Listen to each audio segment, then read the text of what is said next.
Hello everyone, welcome back to another episode of Technologyglance. Today in this video, I'm going to guide you through how you can enable ABPindo on Brave. So let's get started. Firstly, open Brave browser in your device. Then tap on three dots icon. Next tap on settings.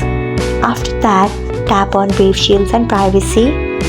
Next, scroll until you find content filtering. After that, tap on it.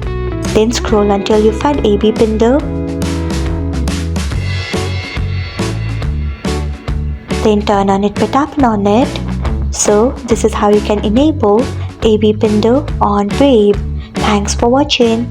If you found this guide helpful, we would love it if you hit the thumbs up button below. We upload great new tech tutorials like this one every day. So do not forget to subscribe to our channel and hit the bell icon so that you'll never miss another update.